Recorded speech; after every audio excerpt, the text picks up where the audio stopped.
Good morning, girls. How are we doing?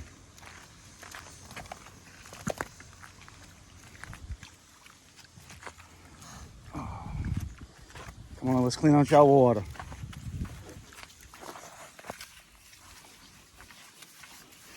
And this is prime example why it's actually getting, it's beautiful this morning. I mean, absolutely beautiful.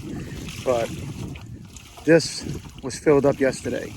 And even in the summertime, I mean, it'll take, it'll stay full for a good 2-3 days. And and this is why you actually have to take in, well, in my case, this is why I have to clean the water barrels out almost every day. I would say every day. So this one will last a day or two, but I'll still clean it out. But without this in the summertime, they're gone. I mean, they don't sweat. Pigs do not sweat, so they need something to take and regulate their body temperature. So go ahead, drink up. Don't drink that. And they will drink anything. They will eat anything. But yeah. So you gotta right now it's not a big deal, but you can see even with the cooler temperatures, they want to lie down in it. I will watch them all day long, and they are some of the most I don't want to say sloppy. This is what they do. This is how they take care of themselves. So we're different. We can sweat. I'm sorry I just jerked, but I had a yellow jacket on me just now.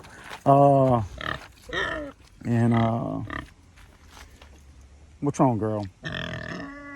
No, are you hungry? Come on, I got this water on. Let me wash these out.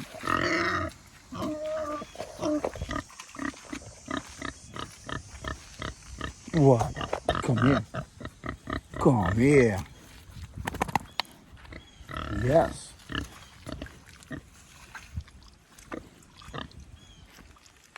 So, but they'll sit here and they'll swim in it and they'll drop their little dookies in it and they'll urinate in it. So it's what they do. It's what they do. So what I'll do is, this one usually gets changed every 2-3 days. This one right here, the barrel that gets changed every single day. Because as soon as I leave here, they're drinking in it, and if I come back in the afternoon, they're bathing in it. So I do know they have the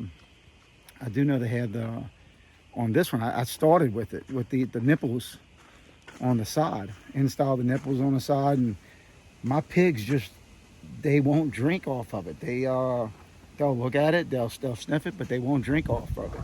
That's the reason I cut this barrel in half. And then I was like, this is one of my first ones that I did.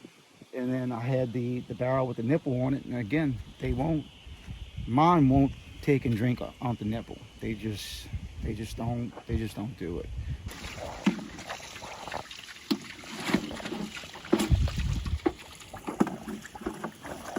So I think what we're going to try and do this fall is, what we have here is this is the pen that I originally had.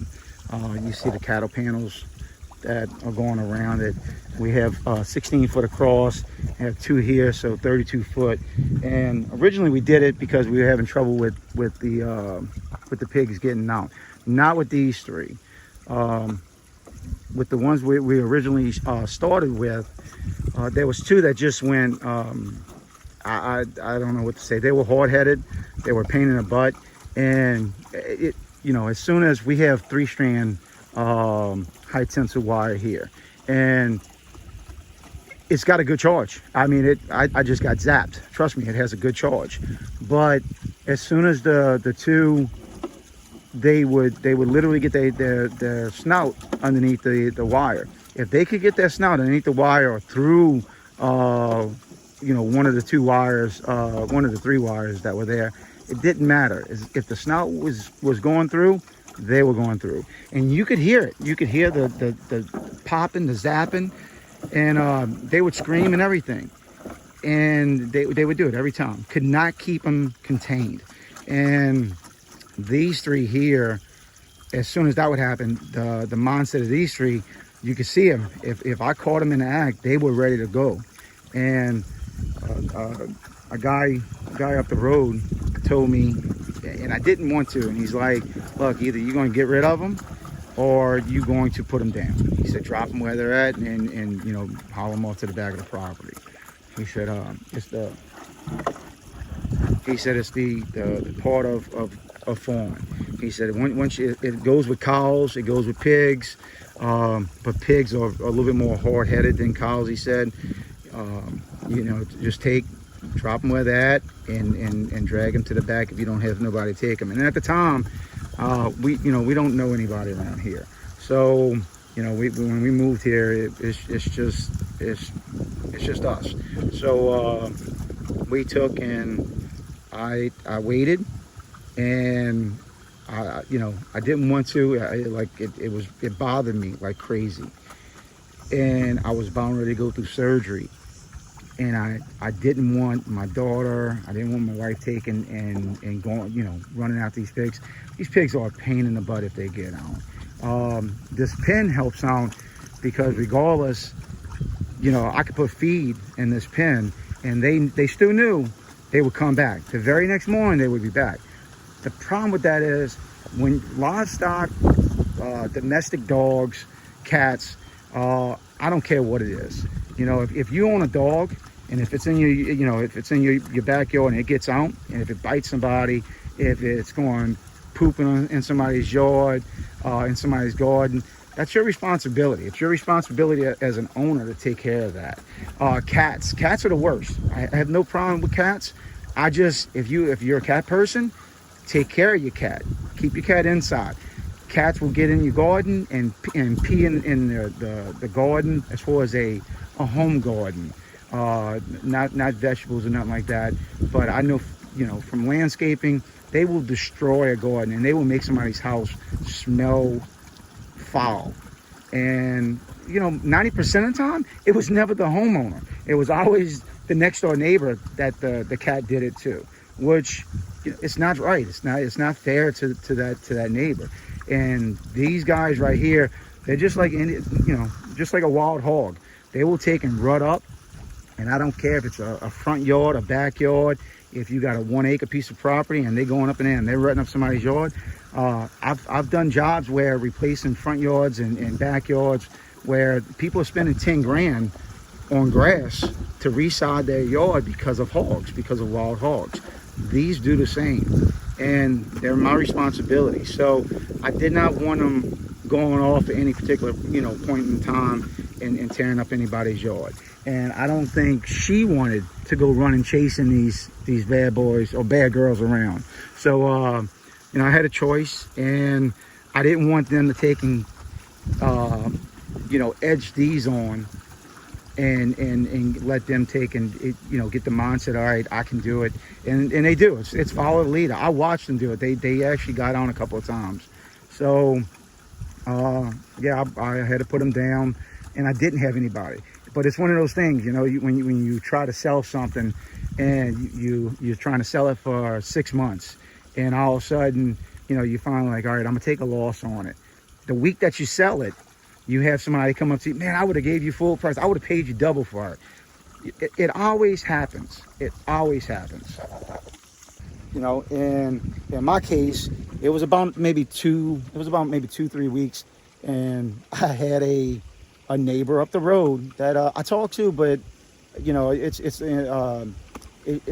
a pass by talking to. If he's outside, I'll wave. If he's passing with the tractor, you know, I'll wave, and usually we have a little small conversation. And that happened. And, you know, I told him what was going on or what went on. And first thing he said, man, I wish you would have called me. I would have came down there and got him. And I was, you know, I'm not going to say I was happy. I was I can't even say aggravated. It's one of those things, you know, somebody always comes after the time is done, after it's already done. So, you know, I told him, I said, if there's ever an issue in the future, I said, I don't see one right now.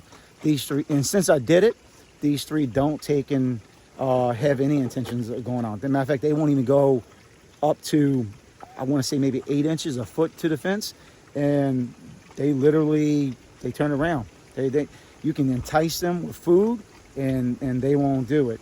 And it's a hot fence. I mean, I got a good energize on it. I was getting in this morning. I've only been popped 3 times. There's a reason I've only been popped 3 times. It is very, it's painful, and it won't be my last time. But how many times have you been popped? Yeah. Huh? I fell over, but I didn't get shot. Well, Remember somebody did a front flip over it, and I kind of fell off. better do a front flip instead of getting shocked, huh? I touched it, it didn't shock me. That was when we had the back paddock, I believe, done. So, and that's another thing. That was 2 times. Then. So we have, this pen is in one paddock. We have this paddock right here, which we did right after this one right here. And then we have a paddock down below that we already put together. But this one, the one below, started getting overgrown.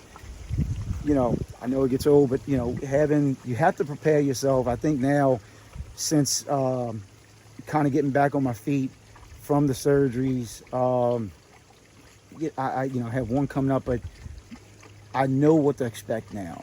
You know, and I think I know a little bit better how to prepare myself and what needs to be done. You know, coming in here and doing this, and you don't have no help. You know, you're a YouTube farmer, you're a YouTube everything, and you know, it doesn't matter if you're messing with cars in there. Everybody goes to YouTube first and sees how to do it. That was us during COVID. That's how we got our little mindset of doing this. I'm not saying our, I'm gonna go say mine. They came along after they started watching videos. I'm like, man, we could do this, and so you know, we did it. But my goal is, before the next surgery, which is probably going to be now within the next 2 months, is to get the 3rd paddock done, get the actual fence line, get it cleaned down all over again, get it really cleaned down 2-3 feet on each side. And I want to get a 4th and 5th paddock, which is going to take some time. And winter's coming up, so leaves are going to be dropping. It's going to be a little bit easier to clear and get everything ready, because once springtime comes, I'm bringing a boar in a couple weeks for these girls here, and hopefully, you know, 3 months, 3 weeks, 3 days, and you can expect a litter. So I bring a boar in. I'm probably looking at, you know, in probably the beginning of January. So starting early spring, we should be starting in, you know, full blown, having some type of park going around and be able to take and market.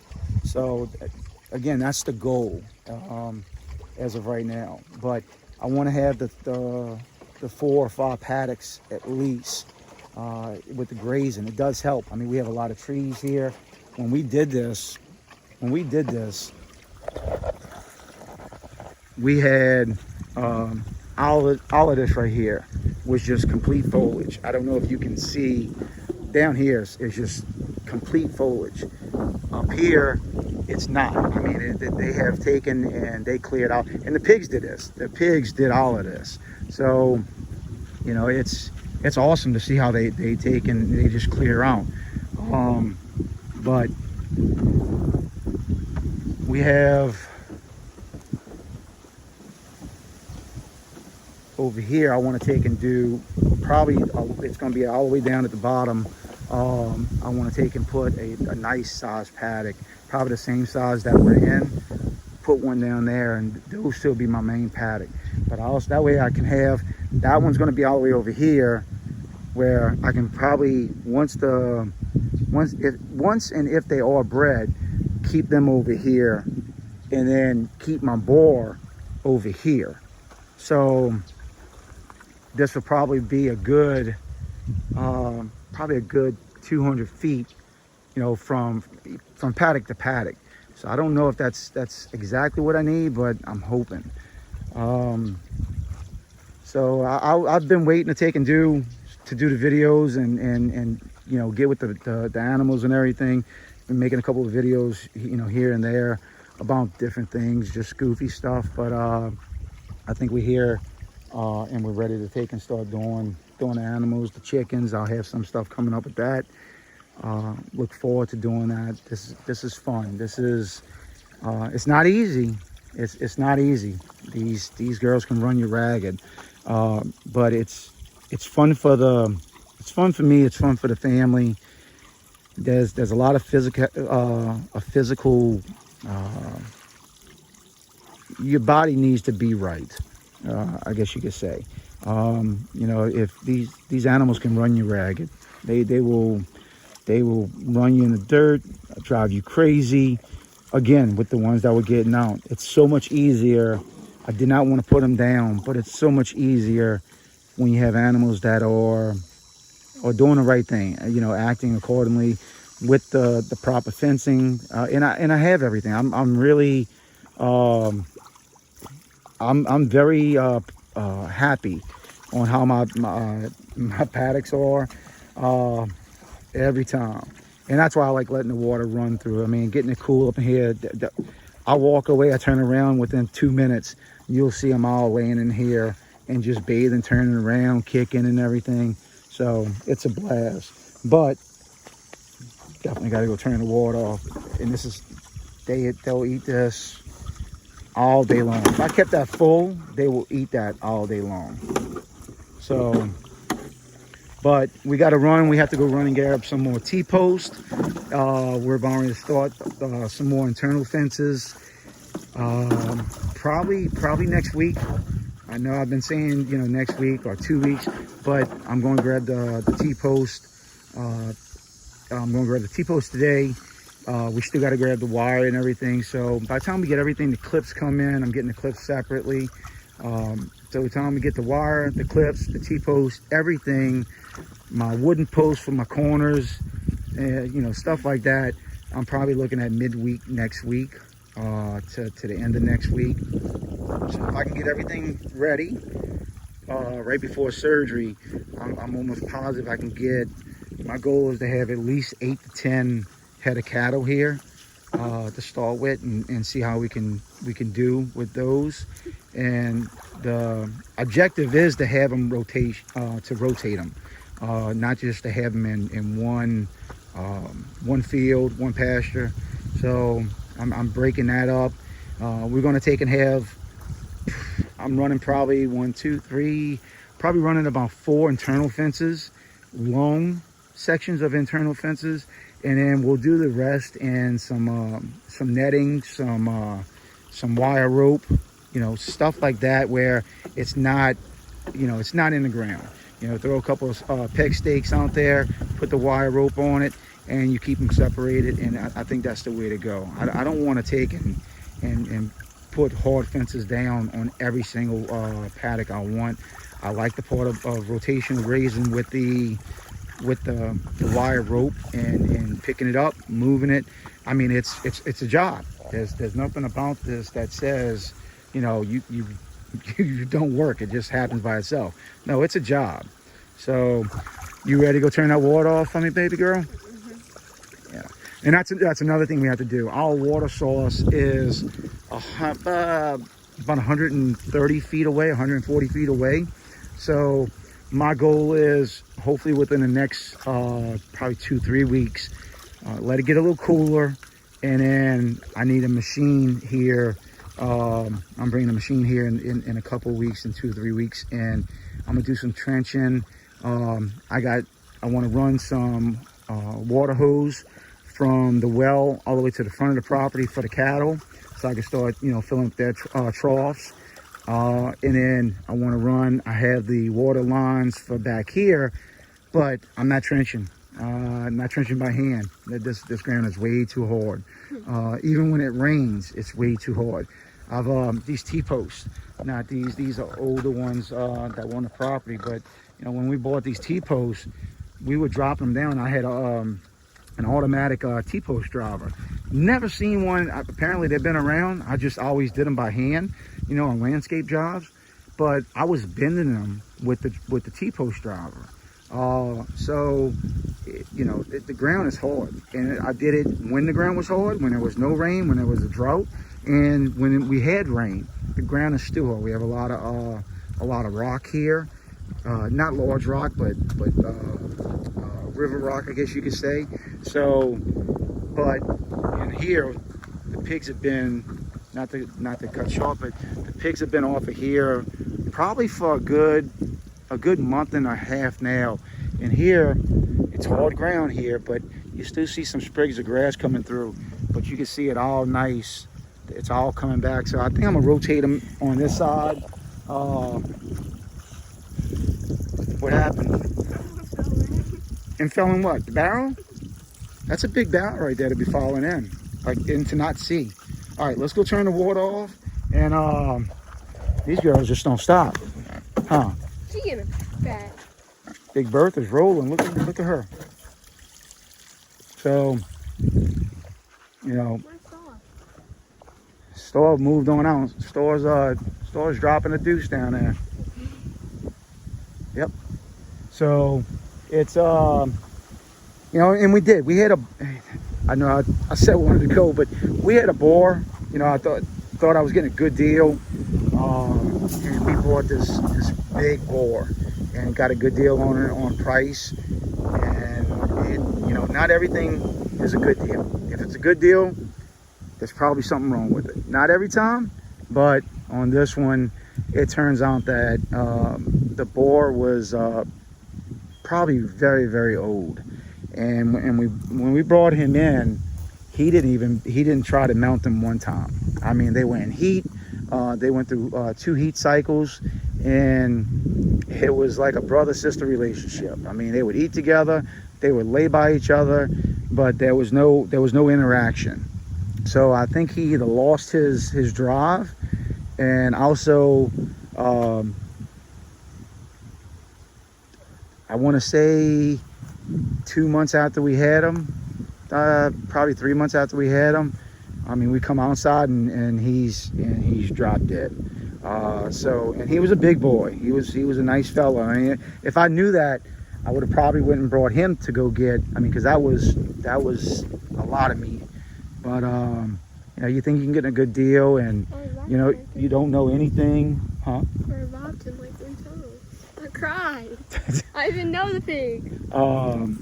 You know, and that's one thing. When you start losing animals on here, you do. I mean, I felt bad putting down. I got upset putting the 2 that I had. It's one thing hunting and you killing something. It's one thing when you take it and you kill something for food, for meat, put in your freezer. It's another thing when you're taking and you literally, and that's why I tell her, stop naming the animals, because it gets hard. She knew the pig, you know. I had a mental breakdown. You know, but it happens. You're going to have things like that. That's why I try to tell her, stop naming the animals. So, but I think we have the 3 that we have now. I think they're going to go, you know, do good. I think next week we've been looking at one. Guy said, look, he's not going nowhere, and he's already proven he's actually working, you know, on a couple of his sows on his farm. And I'm like, look, if you're serious, I'll take him off your hand. So I'm hoping if we get him in, we got to wait for him to take and come in heat. And then once that happens, so it might be January, it might be February, but hopefully if he's a proven boar, hopefully we can have some piglets, couple of litters, you know, January, February. And that'll make me feel good. At least that'll make you feel accomplished, that stuff is happening on the farm. So, all right, y'all have a good day, and you know, we'll talk to you later. All right, see y'all later.